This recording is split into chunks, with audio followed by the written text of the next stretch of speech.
उठा रहा है। क्या प्रधानमंत्री कानून के ऊपर है? अगर प्रधानमंत्री के ऊपर आरोप लगेगा, अगर प्रधानमंत्री से किसी को शिकायत हो, वो कहां जाए, किसका दरवाजा खटखटाए? बरसों तक इसी बात पर चर्चा होती रही कि लोकपाल की परिधि में प्रधानमंत्री आना चाहिए या नहीं आना चाहिए। ये ठीक है कि उस दिन नरसिंह राव जी ने कहा था, तो मैंने कहा था कि मैंने क्लियरेंस दे दिया, प्रधानमंत्री का आप समावेश कर लें। लेकिन मैंने पूछा बिल कहां है? बिल नहीं आया। और मामलों पर अध्यादेश, सदन स्थगित होने के बाद और मामलों पर अध्यादेश जारी करने के लिए यह सरकार तैयार हो गई। ऐसे मामलों पर जिनका संबंध वोट बढ़ाने से था, वोट बैंक की राजनीति, इस मामले में नहीं। इस मामले में भी अध्यादेश लाया जा सकता है। उस दिन मेरे मित्र इस बात की शिकायत कर रहे थे कि अदालतें बहुत ज्यादा हस्तक्षेप कर रही हैं। शायद कॉमरेड इंद्रजीत गुप्ता थे। जुडिशियल एक्टिविज्म,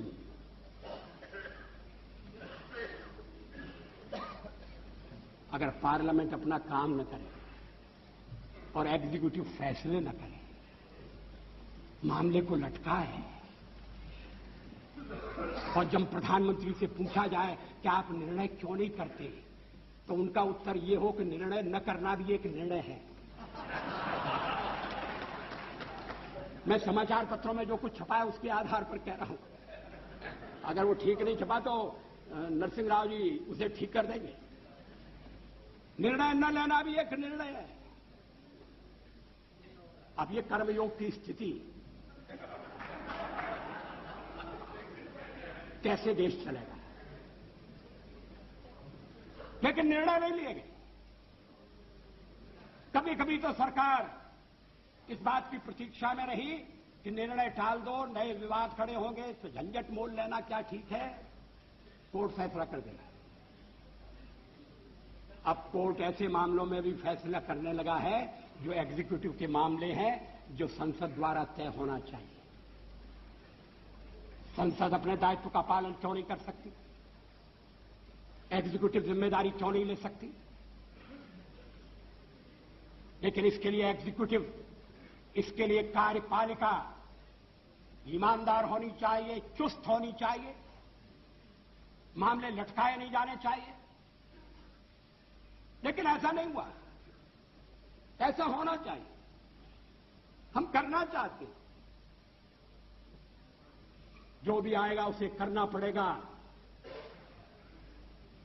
नहीं तो कोई 12 दिन रहेगा, कोई 6 महीने रहेगा। इस देश की जनता के साथ यह अन्याय होगा। लोगों ने अपना कर्तव्य किया है। अगर आज त्रिशंकु संसद है तो उसके लिए मतदाता दोषी नहीं है। शायद हम मतदाता के पास ठीक ढंग से अपनी बात नहीं कह सकते। कभी कभी तो मतदान की कमी देखकर यह चिंता होती थी कि क्या लोकतंत्र पर से लोगों का विश्वास उठ रहा है। कोई भी सरकार आए, क्या होगा, ऐसा ही चलेगा, को नृप होए हमें का हानि, ये मंथरा ने कहा था।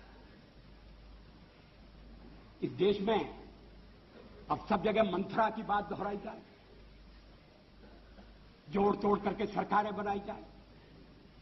बने तो कार्यक्रम के आधार पर बने, और देश को यह आश्वासन देने के बाद बने कि अब लोगों के साथ अन्याय नहीं होगा। अब लोगों को अन्याय के लिए ऐसा नहीं होगा कि अन्याय के खिलाफ गुहार लगाने की जगह नहीं है। लेकिन इसका तो कोई नक्शा दिखाई नहीं देता। राष्ट्रपति महोदय ने बुलाया हमें क्योंकि हम सबसे बड़ी पार्टी के रूप में उभरे, अपनी विचारधारा के साथ उभरे, अपने कार्यक्रमों, अपनी नीतियों के साथ उभरे। राष्ट्रपति महोदय के अभिभाषण में हमने कुछ अपने नीतियों का विवेचन किया है। ममता जी को उसमें केवल एक बात पर आपत्ति है मुझे लगता है बाकी का सारा अभिभाषण उन्हें स्वीकार है। और भी मित्रों से मैं पूछना चाहूंगा, उस भाषण में कौन सी बात ऐतराज के लायक है? क्या इस बात का ध्यान रखकर क्या जो भी फैसले होना चाहिए वह आम सहमति से होना चाहिए, एक न्यूनतम कार्यक्रम पर देश को लाया जाए और फिर बाकी के मामले छोड़कर हम उसके लिए जुट जाएं? क्या इसकी आवश्यकता नहीं? लेकिन कुछ मामले ऐसे हैं जिन पर भी विचार करने की जरूरत है। हमारे खिलाफ सबसे बड़ा आरोप क्या है? हम सांप्रदायिक हैं, हम सेक्युलरवादी नहीं हैं। इसलिए सेक्युलरवाद के जितने भी रक्षक हैं, आओ इकट्ठे हो जाओ, लाठी डंडे संभाल लो और भाजपा को सत्ता से हटाओ। लोकतंत्र संख्या का खेल है और संख्या हमारे पक्ष में नहीं है। हमने जन समर्थन प्राप्त करने का जन समर्थन हम प्राप्त करने में सफल हुए हैं। सबसे ज्यादा हमें जन समर्थन मिला है।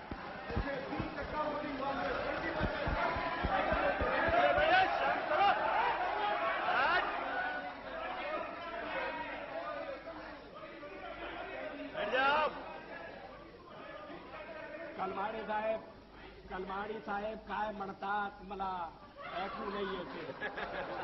कलमाड़ी साहब क्या कहते हैं ये दूसरों को समझना मुश्किल है।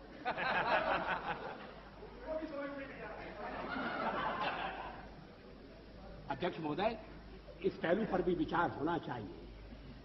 कभी हम इस सदन में 2 रह गए, पहली बार चुने गए तब 4 थे। आएगा तब हम उसका सामना करेंगे। आज तो हम इतनी बड़ी संख्या में बैठे हैं कि आपके साथ कोई तुलना नहीं हो सकती। थोड़ी हम विजयी हुए, हम में विनम्रता है, पराजय में तो आत्म मंथन होना चाहिए।